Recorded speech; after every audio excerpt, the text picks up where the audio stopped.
While watching Stu and Dee Dee clean the house, Tommy and Chuckie begin to fear that they will be attacked by dust bunnies after Angelica convinces them that dust bunnies are monster bunnies that eat soft, juicy, tender little babies. While Angelica is playing in her room, Charlotte comes in and tells Angelica that today's a very special day, her first day of school.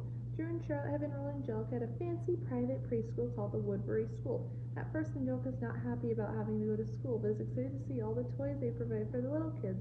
Although she's not excited to see her new classmates, when Charlotte leaves, Angelica's new teacher, Miss Appleby, tells Angelica to go play with the other kids. Angelica's a little hesitant, but Miss Appleby encourages her to show the other kids the games she likes to play. He wears a hat. Jonah stepped on his Raptor doll. Angelica thinks about showing them Cynthia, but quickly decides not to, thinking they wouldn't appreciate her. So she decides if they can't appreciate her toys, she'll just play with their toys. Angelica starts talking to the other kids' toys and keeping them for herself. Later, Drew picks up Angelica from school, and after she runs inside and drops off her thing, Drew sees a note fall out of Angelica's backpack and picks it up. Turns out that Dee Dee and Tommy are at the house with Charlotte, who's talking on the phone to Jonathan, something about purchasing a gorilla as a mascot for a soccer game. After Dee Dee asks Angelica how her first day of school was, Angelica lies to her and Charlotte by claiming it went well, but then she sees Tommy playing with one of her Cynthia toys and goes to take it from him.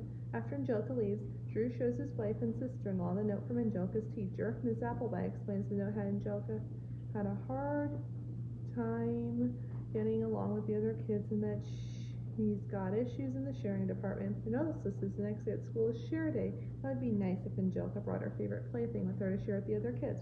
Angelica is still fighting with Tommy over the toy when Charlotte calls and talks with her about what happened in school today. Charlotte tells Angelica to take Cynthia to school tomorrow for share day. Angelica agrees but says Cynthia is not her favorite toy anymore.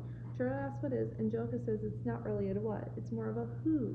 The next day, Angelica brings Tommy to school for share day. Miss Appleby doesn't think baby cousins qualify for share day, but Angelica says she's her favorite toy and would love to share him with the class.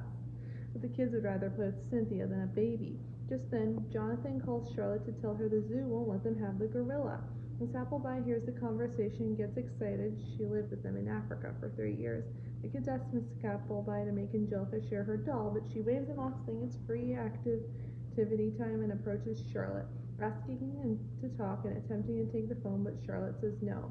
Meanwhile, Tommy doesn't think the children want to play with him, but Angelica tells them they do and have brought a bunch of toys for him to play with. Tommy goes over and plays with the toys. Miss Appleby argues she's a big monkey expert, while Charlotte says she's a big import executive and runs away, with Miss Appleby running after her. The kids see Tommy playing with their toys and go over to ask why he's playing with them. Meanwhile, Angelica's in a separate corner with Cynthia and most of the toys. She's happy to be alone at first, but then notices the other kids having fun with Tommy and gets jealous. She takes Cynthia and walks over to the kids as Charlotte and Miss Appleby continue to wrestle for the phone on the desk and tells the kids they can't play a good game without Cynthia. Angelica shows them her favorite game and finally shares Cynthia with the other kids. The children play together while Charlotte and Miss Appleby continue fighting over the cell phone.